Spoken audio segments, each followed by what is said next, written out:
नमस्कार दोस्तों, स्वागत है आपका आपके अपने YouTube चैनल एग्ज़ाम विद्या पे। हम आपके सामने एक बार फिर से उपस्थित हुए हैं एक बहुत ही महत्वपूर्ण टॉपिक के साथ। ये टॉपिक जो आपका जनरली वनडे एग्ज़ाम में और यूपीएससी में भी आता है, जैसे आपका सीडीएस हो गया, यूपीसीएस हो गया। इससे आपके मोस्टली जो होते हैं कथन और निष्कर्ष वाले क्वेश्चंस बनते हैं। तो हम इस टॉपिक को देखेंगे। ये आपका बहुत ही महत्वपूर्ण टॉपिक है, सो इसको बहुत ही अच्छे से पढ़ें और नोट डाउन भी करते चले हैं। जो उसकी डिटेलिंग दूंगा वो भी आपको नोट करनी है। तो हमारा टॉपिक है वैदिक काल। चलिए दोस्तों, इस पर शुरू करते हैं हम लोग। वैदिक काल में सर्वप्रथम हम वैदिक के बारे में पढ़ेंगे कि वैदिक शब्द जो है हमारा वेद से बना हुआ है, जिसका अर्थ होता है ज्ञान। वेद का जो हमारा वेद का शब्द होता है, अर्थ है, वो होता है ज्ञान।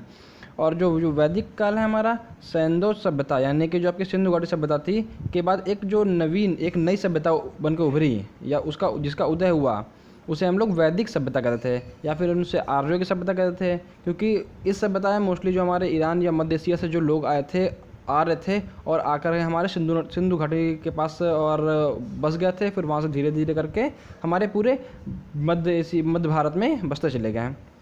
तो इसलिए हम लोग इसे आर्य सभ्यता भी कहते हैं। कहा जाता है कि इसका उदय जो आर्यों से हुआ था, इसीलिए हम आर्य सभ्यता कहते हैं। आर्य, अब आर्य जो आपका ये क्वेश्चन वन वर्ड में बहुत ही ज़्यादा आता है कि आर्य जो है, आर्य का शब्द का अर्थ क्या है। आर्य शब्द का अर्थ होता है श्रेष्ठ या कुलीन। श्रेष्ठ होता है या फिर होता है कुलीन। कुलीन मतलब एक बहुत ही उच्च कुल में पैदा हुआ, और इसे हम एक उत्तम व्यक्ति बोल सकते हैं। जो हमारा वैदिक काल है, वैदिक काल दो भागों में बांटा गया है। वैदिक काल हमारा दो भागों में बांटा गया है।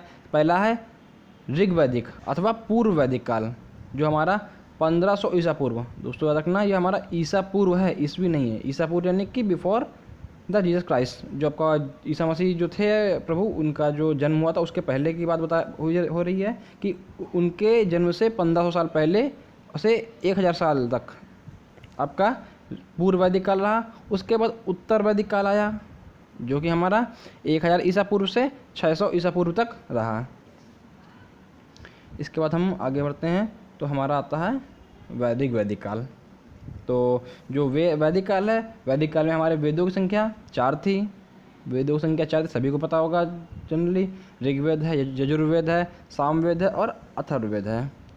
जो हमारा ऋग्वेद हो गया, यजुर्वेद हो गया और सामवेद है, इनको हम वेद त्रयी या त्रयी कहते थे।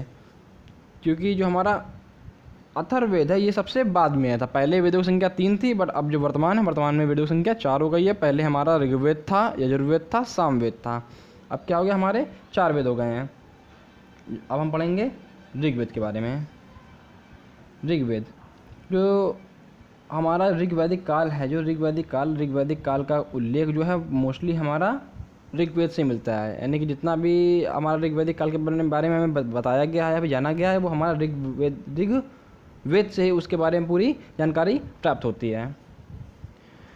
जो ऋग्वेद की तिथि, जिसको अब वैसे कैसे पता चला कि ऋग्वेद कब से कब तक था, तो ऋग्वेद की जो तिथि जो हम लोग मालूम की है, ये हमारा जो मध्य एशिया में एक अभिलेख है, बेगज कोई अभिलेख है। इसको जब प्राप्त हुआ, इससे हमें आपके ऋग्वेद की तिथि की जानकारी प्राप्त करने में काफ़ी हेल्प मिली। और इसके बाद आता है हमारा, तो इसके बाद हमारा आता है ऋग्वेद। जो ऋग्वेद है वो हमारा सबसे प्राचीन वेद कौन सा है, ऋग्वेद है। आपसे बहुत पूछा जाता है। और जो हमारा एक क्वेश्चन आपका बहुत ही ज़्यादा इंपॉर्टेंट हो जाता है कि जो हमारा ऐसा कौन सा वेद है जो केवल पद्य में ही लिखा हुआ है, यानी कि आपका जो कविताएं होती हैं या पद्य रचना होती है उसमें लिखा गया है। तो क्या हमारा जो ऋग्वेद है वही ऐसा वेद है जो केवल पद्य रचनाओं में लिखा गया है, और आपका जो हैं वो पद्य में भी हैं और गद्य में भी लिखे गए हैं। इसके बाद हमारा इम्पॉर्टेंट क्वेश्चन है कि ऋग्वेद में लोहे का उल्लेख नहीं मिलता है। तो ऋग्वेद में आपके याद रखना, आपको मैंने बताया था कि आपके ऋग्वेद में 2 काल थे। एक आपका ऋग्वैदिक यानी पूर्व वैदिक काल था, एक उत्तर वैदिक काल था। जो आपका लोहे का उल्लेख है वो पूर्व वैदिक काल में नहीं मिलता है। और जो हमारा उत्तर वैदिक काल है,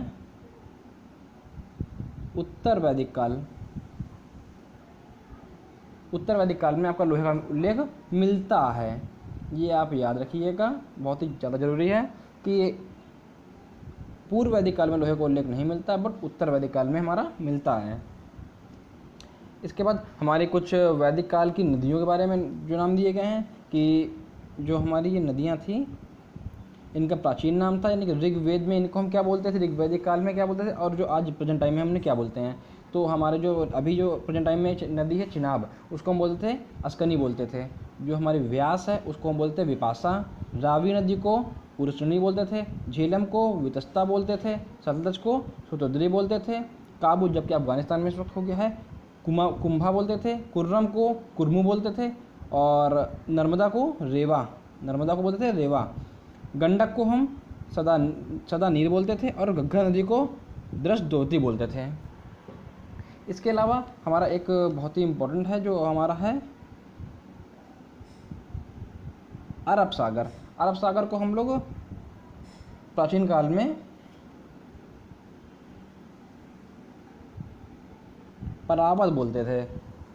जो हमारा सिंधु नदी है, सिंधु नदी का जो गिरने का स्थान बताया गया है कि सिंधु नदी कहाँ गिरती थी, उसको हम बोलते परावत, यानी अरब सागर में गिरती थी। इसके बाद हम आगे बढ़ते हैं। हमारा अब आया है ऋग्वेद। ऋग्वेद जो हमारा है, ऋग्वेद में हमारा 10 मंडल, ऋग्वेद में हमारे 10 मंडल, 1028 यानी कि 1028 सूक्त और 1028 और 10,580 10,580 रचनाएँ हैं। जो हमारा ऋग्वेद है इसमें इतनी रचनाएँ हैं। और इसमें आपका एक बहुत ही इम्पोर्टेंट चीज़ है कि जो ऋग्वेद में आपका ऋषि थे जो कि आपके मंत्रों का उच्चारण करते थे, उन्हें हम क्या, इसे आप लिख लीजिएगा, बहुत इंपॉर्टेंट क्वेश्चन है। उसे बोलते हैं होत्र। जो ऋग्वेद में मंत्रों का उच्चारण करने वाले ऋषि थे उनको हम होत्र बोलते थे, या फिर मंत्रों को जो पढ़ते थे। इसके बाद ऋग्वेद में जो आपका पहला और 10वां मंडल है, सबसे नया मंडल है। ये आपका क्वेश्चन पूछा जाता है कि ऋग्वेद में ऐसा कौन सा मंडल है जो सबसे नया मंडल है। तो आपका जो पहला हो गया और 10वां, ये मंडल आपके सबसे नए हैं। और 2 से लेकर 7 तक के जो मंडल हैं ये सब पुराने मंडल हैं। मोस्टली सेकंड और सेवन जो मंडल है वो आपका सबसे पुराना है, और इसके बीच में जो धीमे धीमे करके आगे आते गए हैं, मतलब कि सीरियल वाइज रहे हैं। इसके बाद हमारा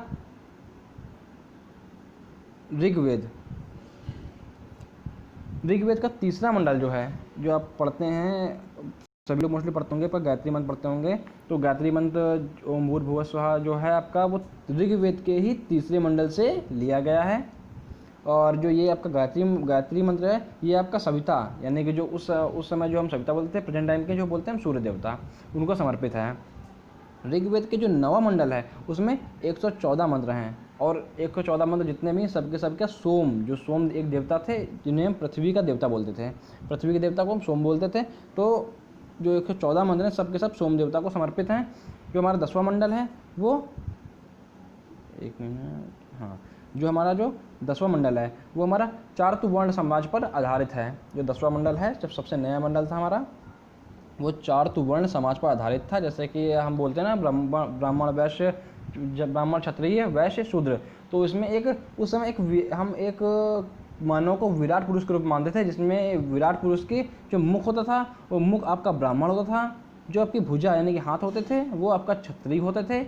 जो उरु, जो आपका जंघा होती थी, वो आपका वैश्य होती थी। और जो आपके पैर थे वो आपका शूद्र, जो आपकी चलते ना ब्राह्मण और क्षत्रिय वैश्य शूद्र, तो शूद्र थे। शूद्र आपके पैरों को संबोधित किया गया था, यानी कि मुख की संज्ञा ब्राह्मण को, भुजा की संज्ञा क्षत्रिय को, उरु की संज्ञा वैश्य को, और पैरों की संज्ञा शूद्र को दी गई थी। इसके बाद हम इस बारे आपके ऋग्वेद जो है उसमें जो मंडल लिखे गए हैं, कौन सा मंडल किसने लिखा है, इसके बारे में पढ़ेंगे। तो हमने बताया कि हमारे ऋग्वेद में 10 मंडल हैं। 10 मंडल का जो पहला मंडल है वो आपका मधुचंदा या दीर्घात्मा ने लिखा है। द्वितीय मंडल है वो गत्समद ने लिखा है। तृतीय मंडल है वो विश्वामित्र ने लिखा है। चतुर्थ मंडल है वो वामदेव ने लिखा है। पंचम मंडल वो अत्रि ने लिखा है। षष्ठ मंडल, छठवां मंडल है वो भारद्वाज ने लिखा है। सप्तम मंडल ने 7वां मंडल जो हमारा है वो गुरु वशिष्ठ, अपना नाम सुना होगा, उन्होंने लिखा है। जो 8वां मंडल अष्टम मंडल है वो कण्व व आंगिरस ने लिखा है। 9वां मंडल है जो आंगिरस और कश्यप बहुत ही फेमस ऋषि थे, उन्होंने लिखा है। और जो आपका 10वां मंडल है वो तृत, इंद्राणी, शची व श्रद्धा ने मिलकर लिखा है।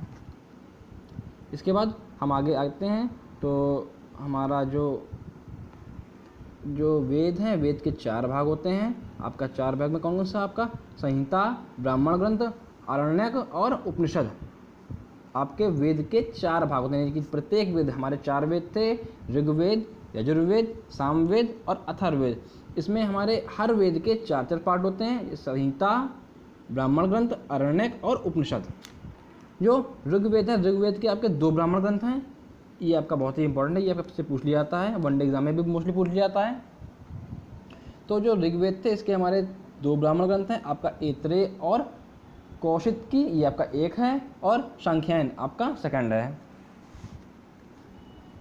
इसके बाद हमारा ऋग्वेद है। ऋग्वेद में आपके 3 प्रकार के, जो हम कपड़े पहनते हैं उस समय उसका 3 प्रकार के वस्त्रों का प्रचलन था। आपका सबसे पहला जो वस्त्र है वो है नीवी।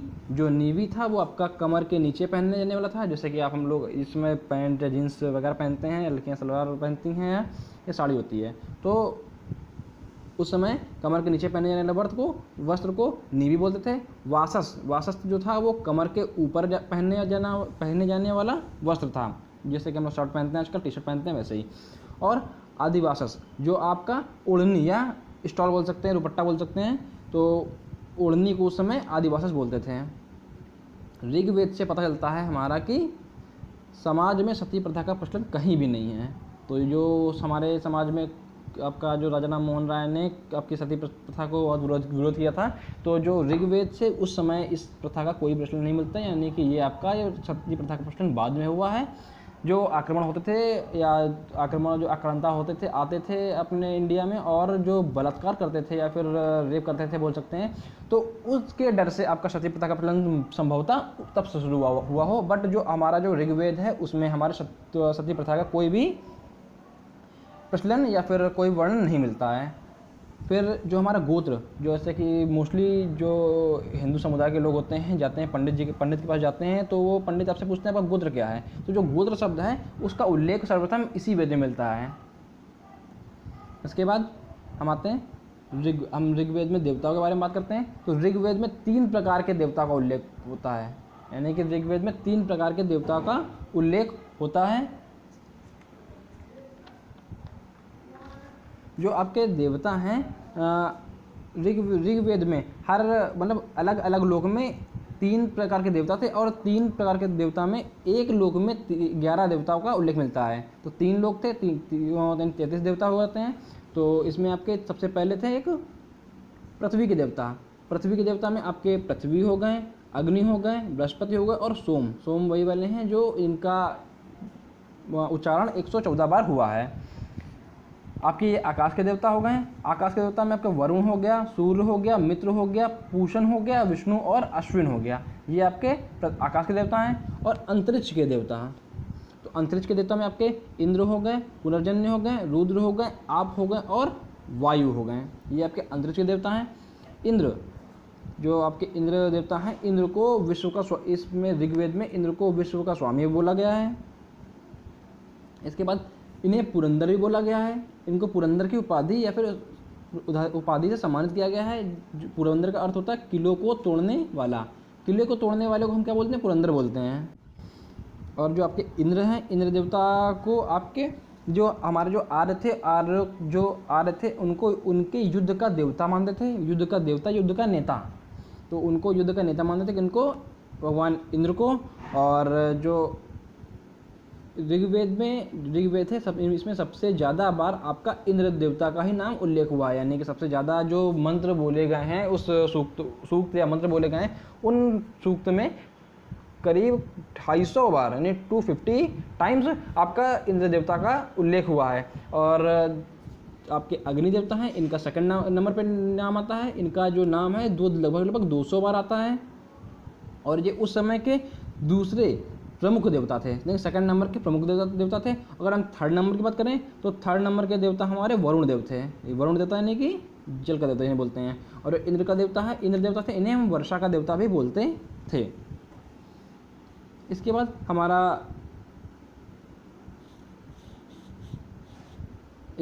आता है वनस्पति और औषधियों के देवता को हम क्या पूषण बोलते थे। वनस्पति और औषधि के देवता को हम पूषण बोलते थे, जिन्होंने आपका